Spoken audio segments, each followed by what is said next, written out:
కుత్బుల్లాపూర్ నియోజకవర్గంలోని IDPL HMWS SB water works ముందు MLA KP Vivekananda ఆధ్వర్యంలో బీఆర్ఎస్ మహిళా నాయకులు, స్థానిక మహిళలు ఖాళీ బిందెలతో ధర్నా నిర్వహించారు. హైదరాబాద్తో పాటు కుత్బుల్లాపూర్లో తీవ్ర నీటి ఎద్దడి నెలకొన్నది. కాలనీలు, బస్తీల్లో నీటి సరఫరా సక్రమంగా లేదని ఆందోళన వ్యక్తం చేశారు. బీఆర్ఎస్ సహాయంలో కేసీఆర్ నిర్మించిన రిజర్వాయర్ల వల్ల మహిళల నీటి కష్టాలు తీరాయని, ప్రస్తుతం రేవంత్ ప్రభుత్వం నీటి సరఫరాను నిర్లక్ష్యం చేస్తోందని ఎమ్మెల్యే వివేకానంద ఆరోపించారు. ఇళ్లలో పైపుల్లో నీటి ప్రెజర్ లేక ప్రజలు ఇబ్బందులు పడుతున్నారని, ట్యాంకర్ల దందాకు కాంగ్రెస్ ప్రభుత్వం తెరలేపిందని విమర్శించారు. నీటి సమస్య పరిష్కారం వరకు బీఆర్ఎస్ పోరాటం కొనసాగుతుందని హెచ్చరించారు. హైదరాబాద్ శివారులతో పాటు హైదరాబాద్ నగరంలో రోజు తాగునీటి ఎద్దడి తీవ్రమవుతున్న సందర్భంలో ఈరోజు కుత్బుల్లాపూర్ నియోజకవర్గంలో మరి యొక్క జలమండలి కార్యాలయం దగ్గర మరి పెద్ద ఎత్తున నిరసన కార్యక్రమాన్ని చేపట్టడం జరుగుతూ ఉన్నది. కేవలం ఇది ప్రభుత్వం యొక్క కళ్ళు తెరిపించాలనే ఉద్దేశంతో చేపట్టిన కార్యక్రమం ఇది. మరి గతంలో కేసీఆర్ గారి హయాంలో ఏ ఒక్క ఆడబిడ్డ కూడా బిందె పట్టుకుని రోడ్డు మీకు రావద్దనే ఉద్దేశంతో మిషన్ పేరు కార్యక్రమాన్ని తీసుకొని మరి హైదరాబాద్ శివారులో సుమారు 2000 కోట్ల రూపాయలతోని మరి వాటర్ లైన్స్ వేసుకుని పెద్ద ఎత్తున రిజర్వాయర్లు కట్టుకున్నాం. మరి కేసీఆర్ గారు ఉన్న రోజులు తాగునీటి సమస్య లేదు. ప్రజలు చాలా సంతోషంగా, సంతృప్తికరంగా నీటి సరఫరాతోని మరి సంతోషంగా ఉండే. కానీ ఈ యొక్క కాంగ్రెస్ ప్రభుత్వం అధికారంలోకి వచ్చి దాదాపు 2.5 సంవత్సరాలు కావస్తా ఉన్నది. మేము 24 గంటలు నీళ్ళు ఇస్తామని చెప్పేసి హామీలు ఇచ్చినది. 24 గంటలు దేవుడు ఎరుగు, వచ్చే నీళ్లు కూడా సరిగా రానే పరిస్థితి ఈరోజు హైదరాబాద్ నగరంలో దాపురించిందని చెప్పి సందర్భంగా మనవి చేస్తా ఉన్నాను. ఈరోజు ట్యాంకర్లు కనపడిన కేసీఆర్ హయాంలో కనపడిన ట్యాంకర్లు ఈరోజు రోడ్ల పైన అన్ని కూడా ట్యాంకర్ల పైన ఆధారపడిన పరిస్థితి ఉన్నది.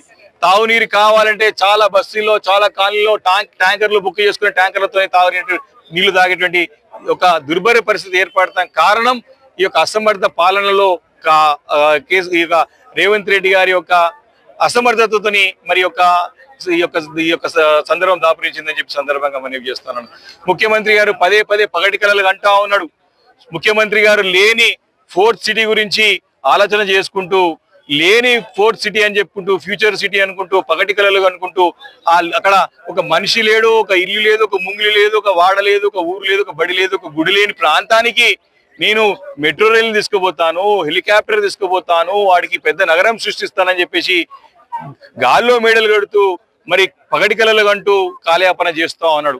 లేని ఫోర్త్ సిటీ గురించి, భవిష్యత్తు లేని అంటే ఫ్యూచర్ లేని యొక్క ఫోర్త్ సిటీ గురించి ఆలోచన చేసుకుంటా ఇంత పెద్ద నగరాన్ని యొక్క భవిష్యత్తుని, ఇంత పెద్ద సిటీ యొక్క ఫ్యూచర్ ని మరి అంధకారంలో నెట్టేస్తున్నటువంటి యొక్క అసమర్థ నాయకుడు ఈ రేవంత్ రెడ్డి గారు అని చెప్పక తప్పదు. ఈ రోజు ఇంత పెద్ద నగరంలో కోటికి పై జనాభా ఉన్నటువంటి నగరంలో నీళ్లు ఉక్కడి నీళ్ళు సరఫరా అయ్యేటువంటి పరిస్థితి రోజు ఏర్పడ్డది. ఈరోజు మరి నీళ్ళు వచ్చినాయి అంటే దాంట్లో ప్రెజర్ ఉంటలేదు.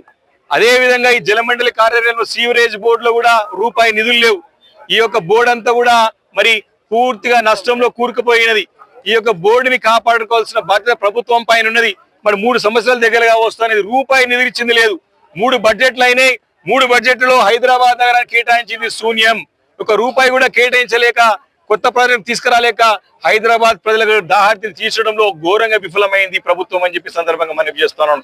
కాబట్టి ముఖ్యమంత్రి గారి యొక్క కళ్ళు తెరిపించాలనే ఉద్దేశంతోనే, ఈ ప్రభుత్వం యొక్క మొద్దు నిద్ర వీడాలనే ఉద్దేశంతోనే ఈరోజు ఆందోళన కార్యక్రమం చేపట్టడం జరిగింది. ఈ తాగునీటి సమస్య తక్షణం పరిష్కరించకపోతే తప్పకుండా బీఆర్ఎస్ పార్టీ ఒక ఆధ్వర్యంలో ముఖ్యమంత్రి రేవంత్ రెడ్డి గారు ఇల్లుని ముట్టడించడం ఖాయం అని చెప్పి సందర్భంగా ప్రభుత్వాన్ని హెచ్చరిస్తా ఉన్నాను. కేవలం ఢిల్లీ టూర్లకి, ఇతర రాష్ట్రాల ఎన్నికలు డబ్బులు పంపించడమే దృష్టి కేంద్రీకరించడం తప్ప, రాజకీయాలకే తన యొక్క సమయాన్ని కేటాయించడం తప్ప మరి ఇక్కడ ప్రజలకి అవసరాలని, ప్రజల యొక్క సమస్యలు పరిష్కరించడంలో ఈ ప్రభుత్వం ఘోరంగా విఫలమవుతా ఉన్నది. కాబట్టి తప్పకుండా ఆయన ఏదో ఇంకా పెద్ద కళలు, పగటి కళలు ఏం కంటున్నాడు, ఇంకా నేను ముఖ్యమంత్రి ఉంటా 30 వరకు దాంతో ఢిల్లీ పోతా అని చెప్పేసి అంటా ఉన్నాడు. అవి బంద్ చేసుకోండి ముఖ్యమంత్రి గారు.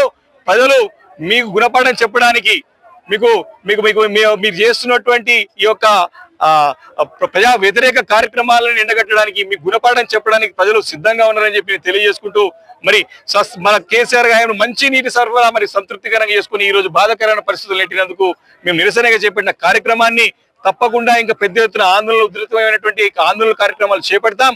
మరి రాబోయే వారం 10 రోజుల్లో ఈ తాగునీటి సమస్యని అన్ని కాలనీలో శివారు ప్రాంతాల్లో హైదరాబాద్ నగరం అనేక సమస్య ప్రాంతాలు ఉన్నాయి, కుత్బుల్లాపూర్ లో కూడా అనేక సమస్యలు ఉన్నాయి. కాబట్టి తాగునీటి సమస్య పరిష్కారంతో పాటు మురుగునీటి కాలువలు అదే విధంగా డ్రైనేజ్ సిస్టమ్ నిర్మాణంలో కూడా నిధులు కేటాయించడం ప్రభుత్వం ముందుకు రాకపోతే పెద్ద ఎత్తున ఆందోళనలు పాల్పడడం తప్పవని చెప్పి సందర్భంగా మనవి చేస్తా ఉన్నాం. జై తెలంగాణ.